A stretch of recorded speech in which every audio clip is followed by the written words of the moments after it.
तत्पुरुषाय विद्महे महादेवाय धीमहि तन्नो रुद्र प्रचोदयात्।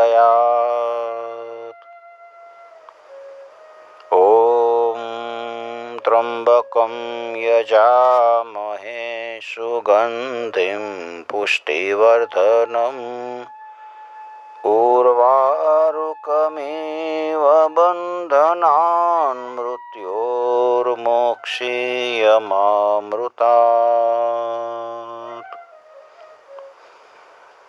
ॐ नमः शिवाय। श्री शिव महापुराणની અંદર શતરુદ્ર સંહિતામાં યતિનાથ અને બ્રહ્મહંસ નામના શિવના અવતારોની કથા આવી છે. નંદીશ્વર સનતકુમારો વગેરેને કથા કહે છે. શિવે યતિનો અવતાર ધરી અને ભીલ અને ભીલડીને વિખૂટા પાડવાનો સંજોગ ઊભો કર્યો અને હંસ અવતાર ધારણ કરી બીજા જન્મે ફરીથી એનો મેળાપ કરાવી આપ્યો હતો. ભક્તવત્સલ ભગવાન શંકરની ભક્તો ઉપર અસીમ કૃપા છે. અર્બુદાચલ પર્વત ઉપર એક આહુક નામનો ભીલ રહેતો હતો. એની પત્ની આહુકા, બે પરમ શિવ ભક્ત નાની પર્ણકુટી બનાવીને એમાં રહે. એની ભક્તિની પરીક્ષા કરવા માટે શિવ વિચાર કરે છે. એકવાર સાંજના સમયે યતિનું સ્વરૂપ લઈ અને ભગવાન શંકર એને ત્યાં પધારે છે. ભીલ તો આહાર લેવા માટે જંગલમાં ગયો તો. ભીલડી ઘરે હતી. યતિએ આવ્યા છે એટલે એ ભીલડીએ યતિને બેસાડ્યા. સાંજ પડી હતી એટલે ભીલ આવી ગયો. બેયે એનું ભક્તિથી પૂજન કર્યું. યતિનાથ કહે છે કે હે ભીલ, આજે તો મોડું થઈ ગયું છે એટલે રાત્રિ પૂરતો મને અહીં રહેવા દે. સવાર પડે હું ચાલ્યો જઈશ.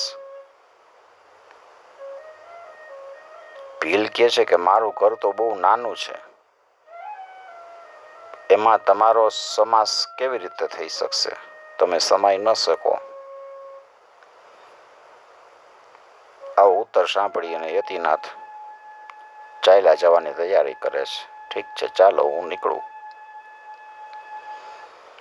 ત્યાં ભીલડી ભીલને કહે છે, યતિને પાછા કાઢાય નહીં. સ્થાનનો અભાવ છે તો પાછા ન કઢાય. આશ્રય આપવો એ આપણો ગૃહસ્થ ધર્મ છે. તમે અને અતિથિ બે ઘરમાં સૂચો, હું બહાર રાત્રિ કાઢી નાખીશ. ભીલે વિચાર કર્યો કે અધર્મ તો ન કરાય. અતિથિ આવ્યા હોય એને થોડા કાઢી મુકાય. અતિથિને અગર સ્ત્રીને બહાર રાખીને પોતે અંદર સૂવે યોગ્ય નથી. એટલે પાસે હથિયાર રાખીને ઈ બહાર રહ્યો અને બેયને અંદર સુવડાવ્યા. રાત્રિના સમયે ક્રૂર હિંસક પશુ આવે છે, એના ઉપર હુમલો કરે છે. ભીલે પોતાની શક્તિ પ્રમાણે બચાવ કર્યો પણ એની કારી ન ફાવી. હિંસક પશુ એને ખાઈ ગયા. સવારે યતિ અને ભીલડી આ જોઈને બહુ દુઃખી થયા. ભીલડીએ ધીરજ રાખીને યતિને કીધું કે ભીલનું અતિથિ ધર્મ સાચવતા મૃત્યુ થયું છે એટલે એ તો કૃતાર્થ થઈ ગયો કહેવાય. હવે મારા ધર્મ પ્રમાણે હું પણ એની પાછળ બરી મરીશ. મારા માટે ચિત્તા બનાવો.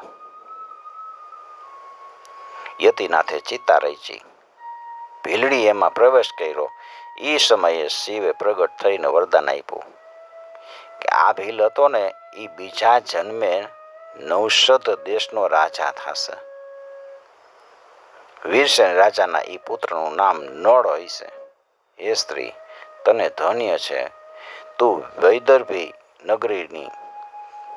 નગરીના રાજા ભીમરાજા છે. અહીંયા દમયંતી નામે પુત્રી થઈશ. જે આ યતિ હતો એ મારું જ સ્વરૂપ હતું અને એ હંસ રૂપે તમારા બેયનો મેળાપ કરાવી દેશે.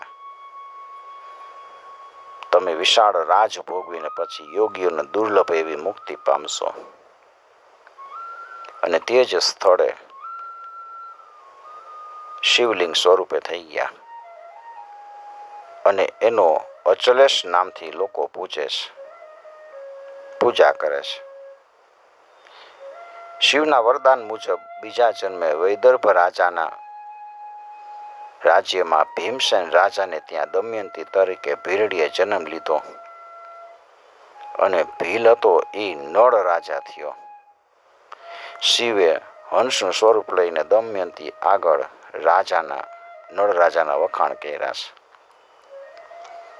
એટલે એ નળ રાજાને વૈરી અને હંસ અવતાર ધારણ કરીને શંકરે જ એનો બેયનો પુનઃ સમાગમ કરાવી આપ્યો. યતિનાથ અને બ્રહ્મહંસ અવતારોનું ચરિત્ર ભક્તિમાં વધારો કરે છે, ઈચ્છિત ફળ આપે છે. પઠન કરે, શ્રવણ કરે એ ભક્તજનો શિવધામને પ્રાપ્ત કરે છે. એમાં કોઈ સંશય નથી. ઓમ નમઃ પાર્વતી પતય હર હર મહાદેવ.